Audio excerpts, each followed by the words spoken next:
The bridge of the Eternal Resolve hummed with the steady rhythm of outdated machinery, a sound that had become as familiar to Captain Elsa Reeves as her own heartbeat.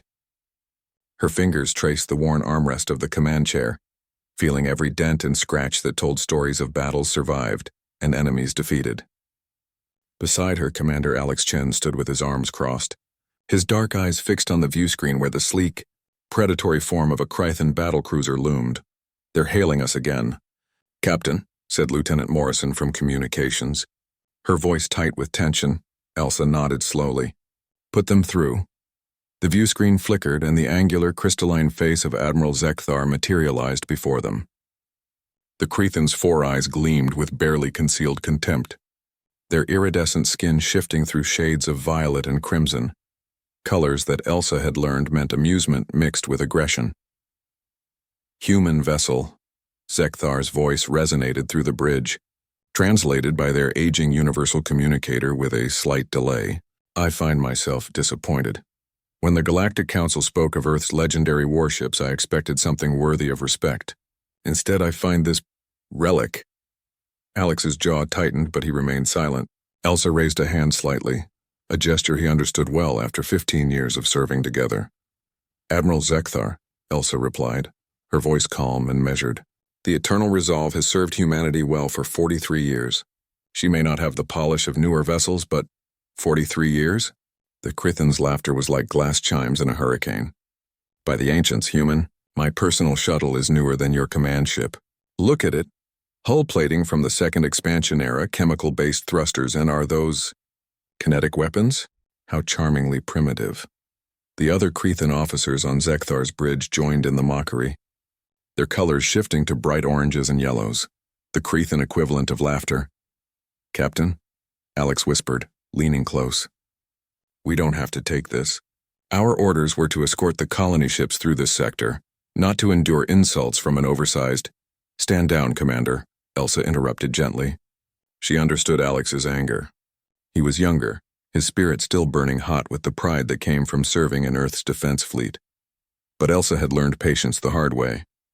Zekthar continued, his voice dripping with condescension. "I've reviewed your service records, Captain Reeves. 40 years of service on this deteriorating hulk. Tell me, does Earth value its officers so little that they cannot afford to give you a proper warship? Or perhaps—" He paused, his colors shifting to a mocking green. "Perhaps this is the best your species can produce? The Eternal Resolve has completed 173 combat missions," Elsa stated flatly. "We've evacuated 32 colonies under fire, defended 14 trade routes against pirate raids, and participated in the liberation of 6 occupied worlds."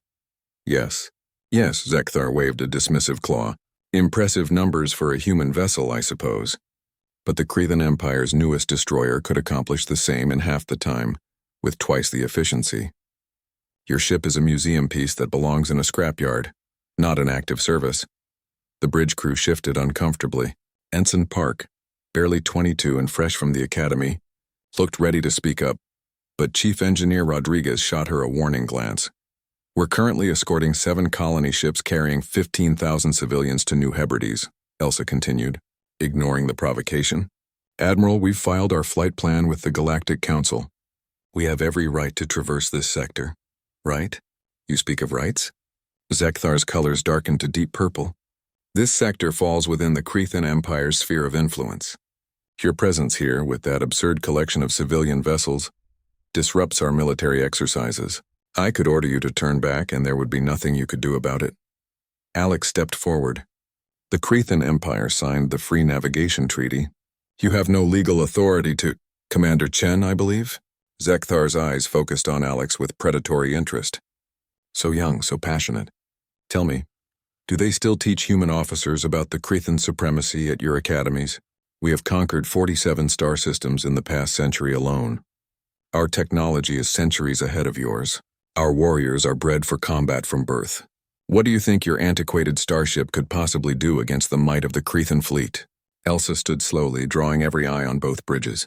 When she spoke, her voice carried a weight that made even Zekthar pause. "Admiral, you've made your point about our ship's age abundantly clear, but before we continue this conversation, I think there's something you should see." She nodded to Morrison, Lieutenant, activate external hull illumination. Sector 7 Delta. Captain? Morrison asked, confused. Do it. The external lights blazed to life, casting harsh white beams across the Eternal Resolve's scarred hull. The camera angle shifted, focusing on a section of the ship's port side that had been in shadow. Elsa watched Zekthar's face carefully. She saw the moment his mocking colors drained away, replaced by pale blue, the Crethan color of shock. His 4 eyes widened simultaneously, and his claws gripped the armrests of his command chair. There, painted on the hull in faded but unmistakable detail, were hundreds of small symbols. Each one represented a victory, a battle survived, an enemy defeated. But it wasn't the quantity that had frozen the Crethan Admiral in place. It was the 3 symbols at the top, larger than all the others, rendered in crimson and gold, the insignia of the Battle of Proxima Gate, the insignia of the Siege of Arcturus Prime, and the insignia of the defense of Earth itself. Impossible, Zekthar breathed, his colors flickering erratically.